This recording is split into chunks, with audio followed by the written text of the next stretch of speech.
Breaking news చూస్తున్నాం. ఇవాళ Telangana cabinet సమావేశం కానుంది. మధ్యాహ్నం 3 గంటలకు సీఎం రేవంత్ రెడ్డి అధ్యక్షతన సచివాలయంలో భేటీ జరగనుంది. ఈ మేరకు సీఎస్ శాంతికుమారి ఉత్తర్వులు జారీ చేశారు. కేంద్ర ఎన్నికల సంఘం షరతులతో కూడిన అనుమతినివ్వక ఈ రోజు మంత్రిమండలి సమావేశం నిర్వహణకు ప్రభుత్వం నిర్ణయించింది. మంత్రిమండలి భేటీకి హాజరు కావాలని మంత్రులు, ప్రణాళికా సంఘం ఉపాధ్యక్షుడిని సీఎస్ కోరారు.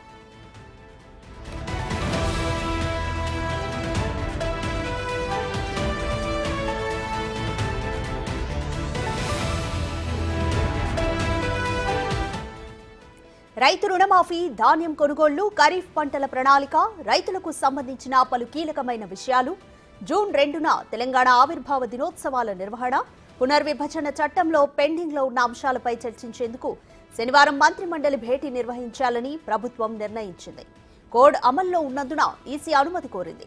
ఆదివారం రాత్రి వరకు అనుమతి రాకపోవడంతో భేటీ వాయిదా పడింది. అనుమతి రాకపోతే ఢిల్లీకి వెళ్లి ఎన్నికల సంఘాన్ని కలవాలని ముఖ్యమంత్రి రేవంత్ రెడ్డి నిర్ణయించారు. ఇక తాజాగా షరతులతో కూడిన అనుమతినిస్తూ కేంద్ర ఎన్నికల సంఘం ప్రధాన కార్యదర్శి అవినాష్ కుమార్ రాష్ట్ర ముఖ్య ఎన్నికల అధికారి వికాస్ రాజ్కు లేఖ రాశారు.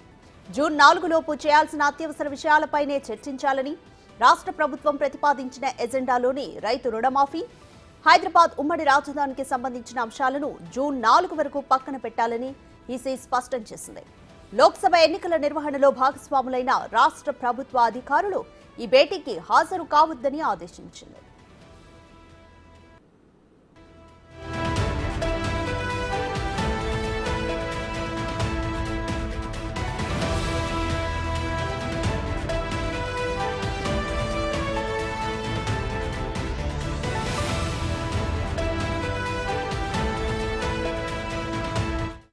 ఈసీ షరతుల నేపథ్యంలో కొత్త ఎజెండాతో మంత్రిమండలి సమావేశాన్ని ప్రభుత్వం నిర్వహించనున్నట్లు తెలుస్తోంది.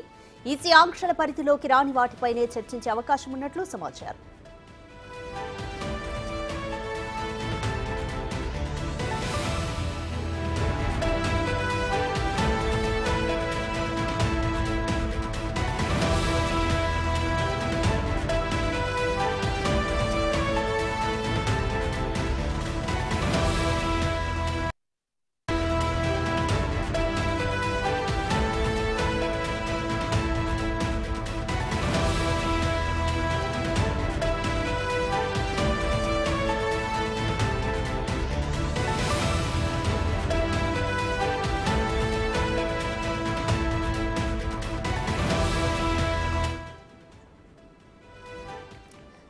మరింత సమాచారం మా ప్రతినిధి సాదిక్ ఫోన్ లైన్ లో అందిస్తారు. సాదిక్, ఈసీ షరతులతో కూడిన పర్మిషన్ ఇచ్చింది తెలంగాణ కేబినెట్ సమావేశానికి. జూన్ 4 వరకు నిర్వహించాల్సిన పనులపైనే చర్చించాలని ఒక కండిషన్ పెట్టింది. దీంతో పాటు ఇంకా ఎటువంటి కండిషన్స్ పెట్టింది? రాధిక, మధ్యాహ్నం 3 గంటలకు తెలంగాణ కేబినెట్ సమావేశం కాబోతుంది. ఈసీ యొక్క షరతులతో కూడినటువంటి కేబినెట్ సమావేశం కావడంతో చాలా ఇంపార్టెన్స్ అయినటువంటి అంశాలపైన ముఖ్యమంత్రి రేవంత్ రెడ్డి అధ్యక్షతన కేబినెట్ సమావేశం రాష్ట్ర సచివాలయంలో జరగబోతుంది. ప్రధానంగా రాష్ట్ర విభజన సంబంధించిన అంశాలు, రైతు రుణమాఫీ తప్ప మిగతా అనేక అంశాలపైన కూడా కేబినెట్ సమావేశంలో కూలంకుషంగా చర్చించనున్నారు. ప్రధానంగా పార్లమెంటు ఎన్నికల తర్వాత ప్రభుత్వాన్ని అదేవిధంగా పాలన మరింత స్పీడప్ చేయడానికి ముఖ్యమంత్రి రేవంత్ రెడ్డి అయితే ప్రణాళికలు రచించడం జరిగింది. ఈ మేరకు మంత్రులకందరికీ కూడా దిశ నిర్దేశించబోతున్నారు. ప్రధానంగా ఒక 4 అంశాల అజెండాగా మాత్రం కేబినెట్ సమావేశంలో విస్తృతంగా చర్చించే అవకాశం ఉన్నట్టుగా తెలుస్తుంది. అందులో ప్రధానంగా రైతులకు సంబంధించిన అంశాల్లో ఖరీఫ్ కాలం అంటే ఖరీఫ్ సంబంధించిన పంటకు ప్రణాళిక ఉండబోతుంది. ఇందుకు రైతులకు కావాల్సినటువంటి విత్తనాలు, పురుగుమందులు, ఎరువులు వీటన్ని కూడా సకాలంలో రైతులకు అందించే విధంగా ఇప్పటికే జరిగింది. సో నకిలీ విత్తనాల కొరత రాకుండా, ఎరువుల కొరత రాకుండా పూర్తి స్థాయిలో ఫోకస్ పెట్టడం జరిగింది. అంతేకాకుండా రైతులు పండించినటువంటి వరి ధాన్యం దాన్ని ఎంఎస్పీ ధరకి కొనాలని కూడా ప్రభుత్వం నిర్ణయించింది. ఇంకా ఎంత కళ్ళల్లో ఉన్న పైన కూడా పూర్తి స్థాయిలో అయితే వ్యవసాయ శాఖ మంత్రితో కూడా పూర్తి స్థాయి వివరాలు తీసుకునే అవకాశం అయితే కనబడుతుంది. ఖరీఫ్ అయిపోయిన తర్వాత రాష్ట్రానికి సంబంధించిన అంశాలు చూసినట్టయితే విద్యా సంవత్సరం కూడా జూన్ నుండి ప్రారంభం అవుతుంది. ఈ నేపథ్యంలో విద్యార్థులకు పాఠ్య పుస్తకాలు, యూనిఫాము, సన్నబియ్యం తదితర అంశాల మౌలిక సదుపాయాలపైన కూడా విద్యపైన కూడా ముఖ్యమంత్రి రేవంత్ రెడ్డి అయితే ఫోకస్ పెట్టడం జరిగింది. ఈ మేరకు కూడా ఈ యొక్క విద్యా అకాడమీ అంటే అకాడమీ ఇయర్ సంబంధించిన అంశాలపైన కూడా పూర్తిగా చర్చించి పలు సూచనలు అయితే చేయబోతున్నారు.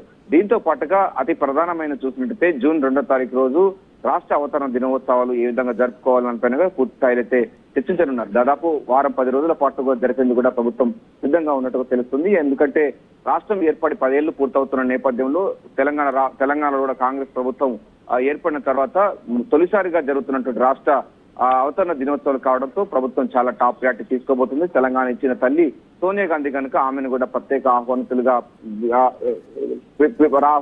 పిలిచేందుకు కూడా కేబినెట్ ఒక నిర్ణయం తీసుకునే అవకాశం ఉంది. కేబినెట్ లో చర్చించే అవకాశం ఉంది.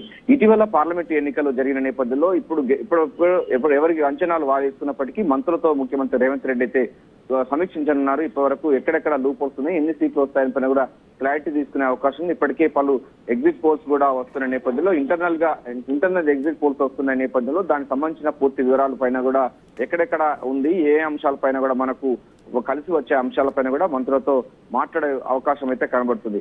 ఏదైనప్పటికీ ఈసీ పలు అంశాల పైన కూడా షరతులు విధిస్తూ కేబినెట్ సమావేశాన్ని ఇవ్వాలని కూడా కేబినెట్ సమావేశం జరుపుకోవాలని పర్మిషన్ ఇవ్వడంతో ఎటువంటి అంశాలపైన చర్చించడానిపైన కూడా తర్వాత ఉత్కంఠ నెలకొన్న విషయం తెలిసిందే.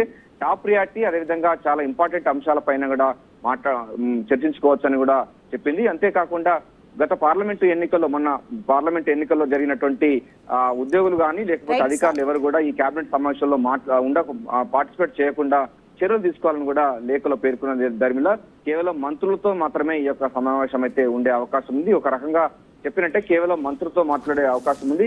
విధానపరమైన అంశాలు ఏవి తీసుకునే అవకాశం లేదు, విధానపరమైనటువంటి ప్రకటన ఇచ్చే అవకాశం లేదు. సో ఏదైనప్పటికీ ఈసీ యొక్క పర్మిషన్ తో మధ్యాహ్నం 3 గంటలకు ముఖ్యమంత్రి రేవంత్ రెడ్డి అధ్యక్షతన కేబినెట్ సమావేశం జరగనుంది.